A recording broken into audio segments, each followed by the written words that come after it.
Good afternoon. Happy Friday. Happy all or nothing day. Always fun to get into something fun. I'm really glad that you're here, and I am excited about this topic because this is a topic that is, like all of them, have plagued my life or been a part of my life in many, many ways. And so I'm so excited to share with you what I've learned and what's keeping me going. So, how this is going to work. I'm going to speak for 10 to 15 minutes, and then I'm going to open the floor to questions. I want you to think about, as we're going through all of this, what this looks like in your life. What are the specifics that you're seeing? Oh, what she just said, that applies to me here. So look at where this is in your life as I'm going through the teaching, and then post in the Q&A any questions that you have. So that I can answer those specific questions and everybody can benefit from what you're pondering. And then I'm happy if you want to raise your hand to bring you on for live coaching, and we can all benefit from that too. Any question that any of us have, I want to offer you. We all have some version of it. We all have our version of exactly what you're going through. So if you think, oh, it's not going to be valuable for the rest of the class, or I'm sure it's just me, it's never just you. No, for sure, it's never just you. So I'd love to have your questions. I'd love to coach you live. So think about those two things as we get going. And I'll also let you know if this is really exciting for you or really meaningful, how you and I can connect and look at it a little deeper for your life. So all or nothing thinking. Where does it come from? Where does it come from? Why am I doing this? What is it all about? What is the deal with it? And I want to tell you, it doesn't matter. It comes from somewhere. Probably it comes from your mom or your dad or some other caregiver, or some way that they were giving you too much attention or not enough attention. And it doesn't matter. The reason it doesn't matter is because if you're an all or nothing thinker, you are going to want to go back and fix it before you move forward. So not only are you focusing on what it maybe is wrong with you by going back and trying to fix that, then you're getting overwhelmed with all there is to fix, because there's some stuff back there, friends. I guarantee it. But then you're overwhelmed. You get frozen. There's so much to do before I can do the things I want to do. So it doesn't matter where it comes from. You don't need to fix before you go forward. You just don't. You've gone all the way to here already. You can keep going to there. So where it comes from, forget it. Who cares? Do that in your spare time. That can be a hobby. So what does it look like? Looks like everything. If you're an all or nothing thinker, you can give it in so many different varieties. It can look like all or nothing. It can look like black and white thinking. It can look like procrastination. It can look like avoiding things. It can look like perfectionism. It can look like comparison. It can look like everything.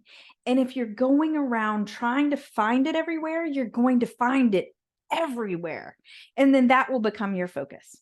Instead of focusing on the thing that you want to do, the thing that's exciting for you, the thing that you're trying to do to get better in the world, you're going to all of a sudden be thinking about how all or nothing thinking is all you're thinking about. So we don't care where it comes from. We don't care what it looks like. So what do we care about? That seems like I'm knocking out a couple of big ones. What we typically focus on is what it looks like, what our actions are or our inactions are. What are we doing? I'm going all in. I'm going to do all the things. Or I'm totally out. I'm not doing any of the things. I'm either perfect or I'm a train wreck. But here's what I want to offer you. You don't have to be perfect in order to get better. You don't have to find the perfect way in order to keep moving forward. So typically the majority of our mind space is focused on what we're doing, and that's how we're evaluating ourselves. So when we evaluate, most of the time that's judgment. Most of the time we're focused on like, I'm doing it well or I'm not doing it well, and then we use that judgment as our validation. I'm doing it well, therefore I'm doing well. I'm not doing it well, therefore I'm crap. Right? Have you ever felt that before where you're like, I just can't do this. I suck. Or I suck at this, right? Total judgment of how you are just because one step of how you're doing the thing isn't going well. So we're looking at our actions. When we look at our actions, we're judging them. And when we're judging them, we're validating the core of who we are. There's a better way. What else can we do? What else can we do? Because that is a way, if you're an all or nothing thinker, typically you're also going to be super self-critical. You're judging yourself a lot along the way. And so you're using a goal to beat yourself up. You can use not having a goal to beat yourself up. You can use the goal to beat yourself up. You can beat yourself up on a good day and a bad day. If when you're doing that all or nothing thinking, it all becomes very easy to do that. So what should we do instead? I want to give you some practical tools of how to look at what you're doing. So you've identified something that you want to learn more about or get better at, right? So I want to be a better parent. I want to be more healthy. I want to move my business forward. All of those things. And so then you identify a project, we'll just call it. We'll identify somewhere where we want to improve. And then we set a goal. That goal is going to help us measure our progress, right? It's going to help us see, like, are we doing it? Are we getting better? Are we learning, or are we not? Right? So we use that goal to measure our progress. And then with the goal, we set habits to practice the thing, practice the parenting, practice the health habit, practice the whatever it is. You set goals to mark your progress and to say, I need to learn this before I move to this, and I need to learn this before I move to this, and then all of a sudden I'm amazing.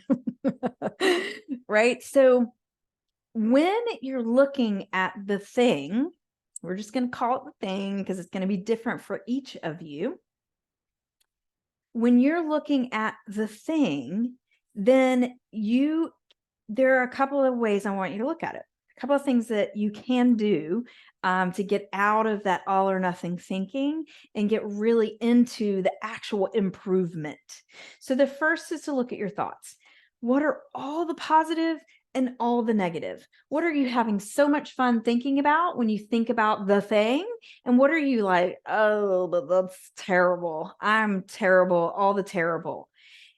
List them both, list them thoroughly. Spend some time there really getting them out. Really get excited and really get down. The value of getting it out is when it's in your head, you're so busy believing it that you can't evaluate it. It's funny how we do. It's like we've got this little voice in there and we're like, oh, I will believe anything you say. What you say is truth because you're in my mind. And that's simply not true. Our minds tell us a lot of stuff. We can believe them or not. So when you get it out on paper, you can get out of whether or not you're believing it and get into a little bit of a scientific method about it. You can evaluate it. You can decide, oh, when I think that feels amazing. Or when I think that, it feels like total garbage, right? You can really clearly see it when it's on the page. That feels good, or that should feel good. That goes in the garbage aisle. That goes in the garbage column. If you think I should think this, that's something you're using against yourself. So be aware of that thought. I should this, I should that. It's a touchy subject there. So when you're getting them all out, I want you to know you have them there to look at, because you're not going to believe all of them. You're not going to believe any of them all of the time. You're not going to believe your amazing thoughts all of the time, because you're going to feel like crap sometimes, right? In this process, you're also going to feel like garbage. Also, there are going to be terrible days where you don't believe any of the good stuff. You think you were on a substance when you were thinking those things. Those clearly aren't true. So when you're having a great day, you're going to be like, I can conquer the world. I'm on my road to perfection. I'm becoming perfect right now in this moment. And on a bad day, you're like, I can never be perfect. Why am I even trying? I'm out. Nothing, right? So it's that all or nothing, all or nothing. But what I want to offer you is, when you see those thoughts, you can start to recognize them. This is what we want to recognize. Is this all or nothing thinking? Is it your all or nothing thinking? Because the thoughts I think on a regular basis may not be the same ones you're thinking on a regular basis. But when you see them on a piece of paper and you're having a bad day, you can go, oh, I planned for you. I knew you were coming. I knew you were tailgating this party and you were going to drop in, even though you weren't invited. When you start to see in advance the possibility of what might happen on a bad day, then all of a sudden you don't believe it as readily, maybe with some practice. I do want to offer that. The first time around, you do believe it full bore. The second time around, you see it, but then you still believe it. Maybe the third time around, you start to question whether or not you want to believe it. And then you see it and decide whether or not you want to believe it. And then you're busy believing something else, right? So number one, what are your thoughts, positive and negative? Start getting familiar with what your mind is offering you about your thing, about the thing that you're going to get better at. Number two, what are you feeling? Go into all the positive things, all the negative things. Again, we're looking at both sides of these feelings, because when I'm feeling the negative, usually what I want to do is run. And so that's when the nothing comes in. That's when the procrastination comes in, the avoidance, a lot of the things, or the overdoing it, that can come in too, which can lead to burnout or judgment of all the stuff, right? When you start feeling the bad feelings and you want to run, that leads to the crash. Instead, if you know they're coming, you can make a conscious effort to start feeling them. To start, instead of excluding them and running from them, you can look at them and get curious about them. So number one, we're looking at our thoughts, positive and negative. Number two, we're looking at our feelings, positive and negative, and we're just starting to get familiar with all of them. So number three, we make a plan. And here's the fun part. The plan needs to include a really great thought that you're having that you believe. A thought that you're having about the thing that you believe 100% right now, not before you get better at it. I mean, before you get better at it, not after you've gotten better at it. What's a thought that you're believing now that feels good? Put that thought on repeat. Put it on a piece of paper, put it on a note, put it on a sticky, put it as many places as you can get it, and get real familiar with practicing it, because that's going to be a thought that you can practice on your rough days. It's a thought that can drive you on your good days. It's a thought that can lead you to take action that you want to take. So number one, a thought that you believe that feels good about the thing. Number two is one habit at a time. One habit that you can practice and start to get better at the thing. Number three, plan for feeling bad. Plan for it going wrong. Plan for derailment. Plan for it to feel stinky. Plan for you to question yourself. Plan that you're not going to be on just a line up of getting better. It's going to look like the Appalachian Trail. You're going to go up and down a whole lot, but you're going to keep going to the main, right? We're still heading up there. So when you plan for derailment, you can also plan for those stinky thoughts. You can also plan for those negative emotions. And you can say, when this happens, I'm going to care for myself by doing this, not by tossing in the towel, not by calling myself crap, not by thinking that it's not possible for me, even though it's possible for all these other people. Your plan for derailment is to have a shovel and some stones that you can help bolster yourself back on the rails, right? The plan for derailment is not ever to stay off the tracks. It's how do I get back on? That's your plan. And then last, but very importantly, is have a process, 1 minute of your life, 60 seconds, set a timer, what went well. You can do that once a day. I recommend that if you can. Now, listen, I recommend that for myself, and it doesn't happen every day, but it is something I'm working towards, something I'm working on practicing. So when I do it, I can think of, 3 to 10 things that went well in a day. When I'm just evaluating how I'm doing on the thing, usually my mind will go to all the ways I suck about it. Not sure if you're in that realm too, but plan for what went well, because the what didn't go well comes really naturally. So whether it's once a week or whether it's once a day, plan on a frequent thing, set it in your calendar, set a timer, make it specific, make it easy. I'm going to look at what went well. So just to recap, we're not looking at where we found this all or nothing habit.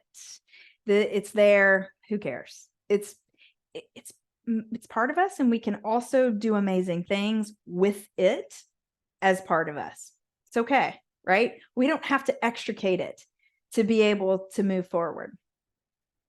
Number 2, what does it look like? If you're looking for it, you'll find it everywhere. So just don't look for it. What we usually do is just focus on the action, and then we judge ourselves, and then we throw in the towel and we validate ourselves, or is it disvalidate? I don't know if that's a word. We use that as a method. We use that judgment as to say who we are inside. And that's not true. We're good enough now. We could live all of our days just like now, but we have things we want to learn. So let's get to learning them. How we're going to get to learning them is looking at our thoughts, positive and negative, looking at our feelings, positive and negative, and creating a plan. To recap the plan, you're going to have a thought that you like, that feels really good, that you can practice frequently. You're going to have one habit you're working on at a time. You can make a plan and set up all the habits you're going to do, but just don't try to do them all at once. Focus on one at a time. And lastly, have a plan for derailment. Not lastly, have a plan for derailment that includes taking care of yourself, not tossing in the towel. And then evaluate. Give yourself what went well, because what didn't come well will come very naturally. So all or nothing thinking is a lot of fun. It's a big deal. I want to know what your questions are. What are you working on now? What are you challenged by? What are you struggling with? What is happening for you? What questions do you have about what I've taught, or just something you want to know?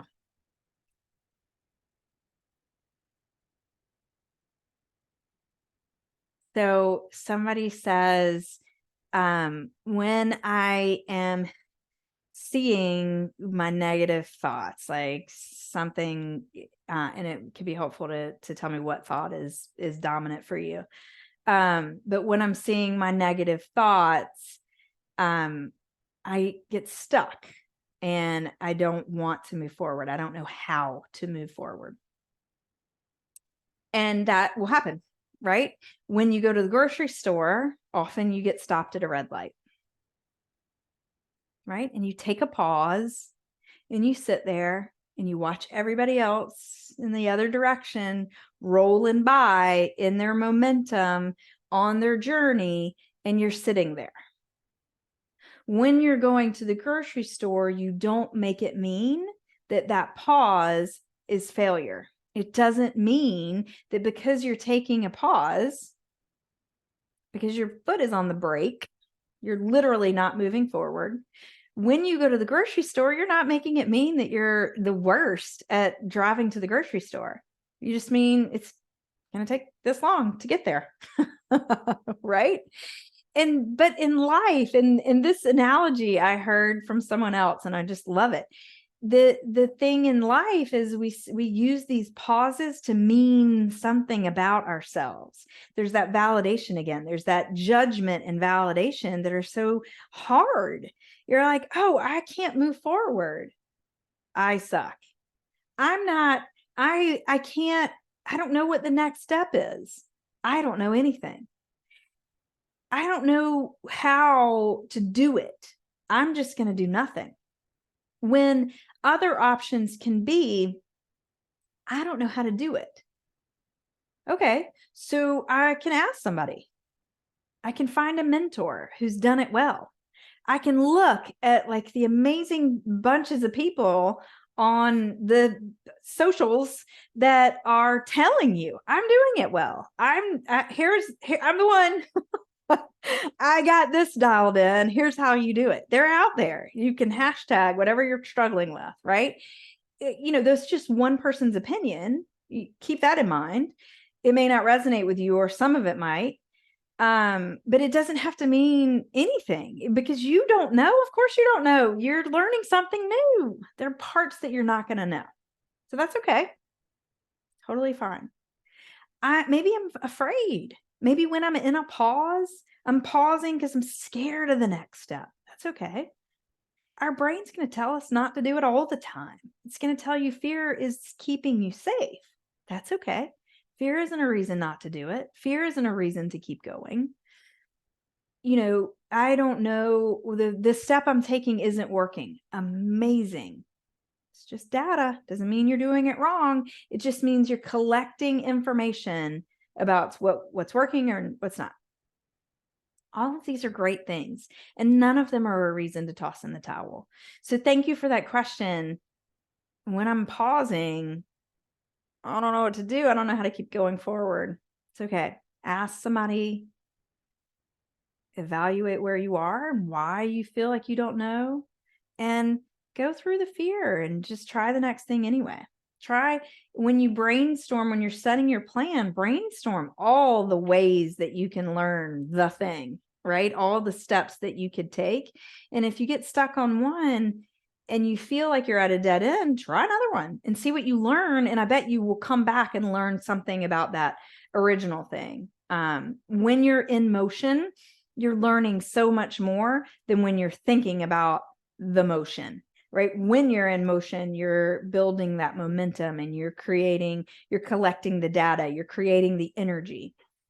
When you're paused and thinking about it, it can be hard. I hope that was helpful.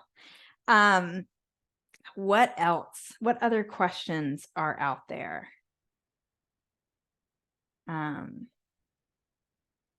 Okay, I have a problem with creating a plan.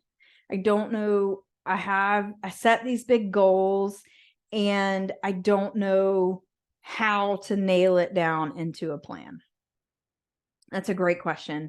Because once you get into it, if you're like, oh, I've got this big goal, I've got to go all in, but I don't know how, then I'm in the nothing part, right? I'm going to say I'm not even going to start because I don't even know. And so I would say when you're creating a plan, you only have to be the one step ahead, right? You only have to decide the one thing that you're going to work on. So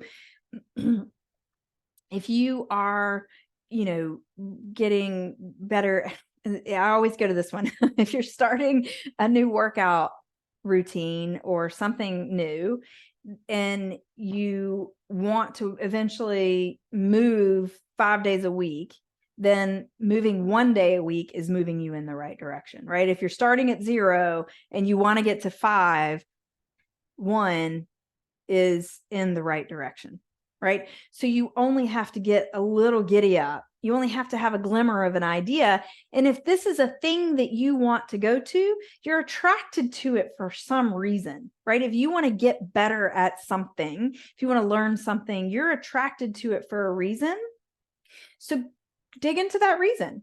Dig into whatever it is, whatever the shiny object is. Start thinking about the shiny object and not like the whole big picture of every detail that you have to conquer, right? That's when overwhelm starts to go in, and then you get to the nothing. I think I have to do it all, and so I'll do nothing, right? Because I don't know all the things to do. So thank you for that question, because overwhelm's a big deal. It's a big old pause button. You're at that red light again, watching other people roll by, and you're like, oh, this means I'm terrible because I'm not rolling by. I don't even know how to put it in drive. It's okay. How do I sit in the car? You sit in and click in. It's the first step, right? You sit down, click, hands, brakes, whatever. It's like you figure out the steps once you get in the car. You don't have to have the whole thing mapped. So just get going. Don't get going perfectly. Again, you don't have to get perfect to get better. I've just discovered this in myself, and it's been so liberating and exciting and fun. I don't have to be perfect at getting better. Amazing. What a gift. Okay. Anyone want to come on? We have 4 minutes left. If you want to be coached, if you have something on your mind, or another question. And if not, I honor your time. I'm really grateful for you being here. And I love doing this. So if you're loving it, I would love for you to give me feedback, and let's see how we can all love it some more. If this has meant something deeply to you and you want to come to a consultation with me and talk about what's going on in your life, I do an hour free consultation of what could the steps look like for you? How could we work together to start working on the thing, right? Without the all or the nothing. What is the one step at a time for you? So I'd love to do that with you.